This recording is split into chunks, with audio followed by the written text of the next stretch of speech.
As a former chief of staff to an attorney general of the United States who had meetings with the attorney general, the deputy attorney general, the head of the FBI, the head of the DEA, and so forth and so on, where the attorney general called meetings on a regular basis, I knew that leaks were coming out of the top levels of the FBI. How did I know that? Am I Nostradamus? No. Am I in the prediction business? No.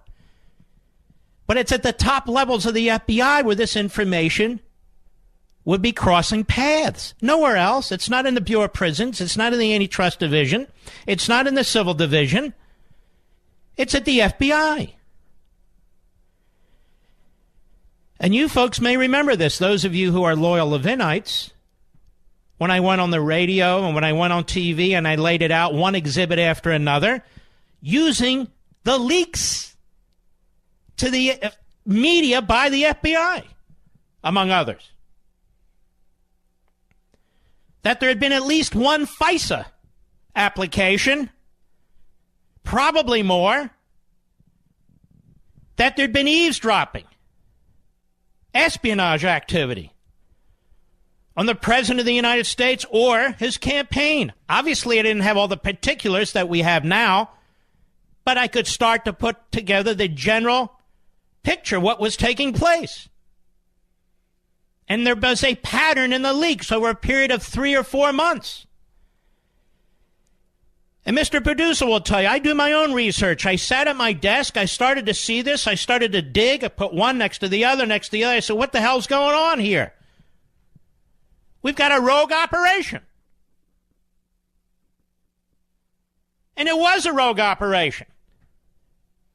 And what Mr. Comey and Mr. McCabe and the others were doing was undermining the United States of America. From within the government, from within the FBI, from within the Department of Justice. Nothing like this has ever happened before in the United States of America. Ever. Ever. We have never had an FBI trying to take out a duly elected president of the United States. Never. And they talk about the 25th Amendment. I'll go through that again, how absurd that was, but it didn't matter. They were looking for a means, any means possible. It is the FBI working with the Democrat Party in the Obama administration that put out the lies about Russian collusion. Where is it? Counterintelligence investigation, criminal investigation, congressional investigations. Where the hell is it? It doesn't exist. It never did exist. The only party that's ever colluded with the Russians and the old Soviets is the Democrat Party. And they used to be proud of it.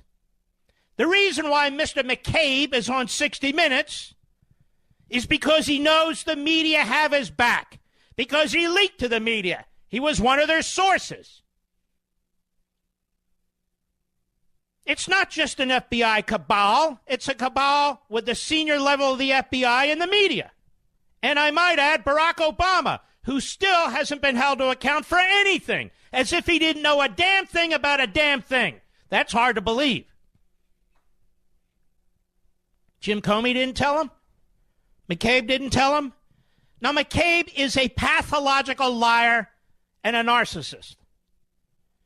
That's why he got his ass kicked out of the FBI before he could take his retirement, even though Rubio thought he should get his retirement. The inspector general appointed by Obama, now all of a sudden he is a Trump partisan. You believe that? He lied to the inspector general. That's why they kicked his ass out of the FBI. He's a liar. Rosenstein, he's a liar and a coward.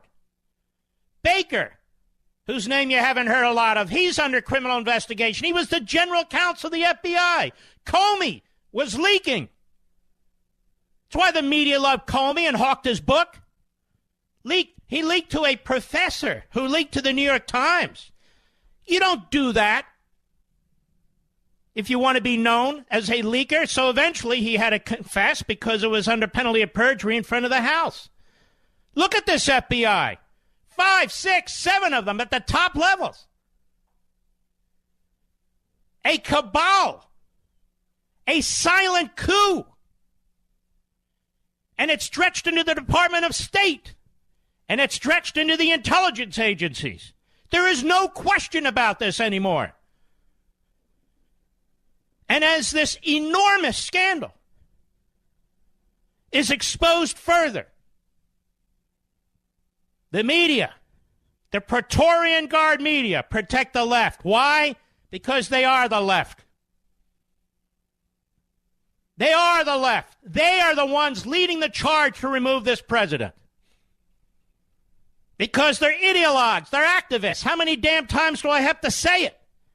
You can spend a few hours watching CNN, a few hours watching MSNBC, reading the New York Times or the Washington Post or watching the network news. And you'll know. It's not even debatable anymore. It's unequivocal. We've said from the start there was no Russian collusion. The President of the United States has said from the start there's no Russian collusion.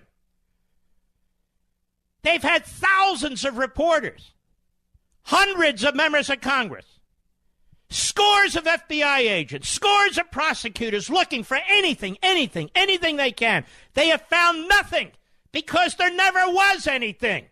This was a cabal hatched in the Obama administration at the United States Department of Justice and the FBI. And I suspect some of the intelligence agencies. Why do you think Brennan is out there the way he is? Why do you think Clapper's out there the way he is?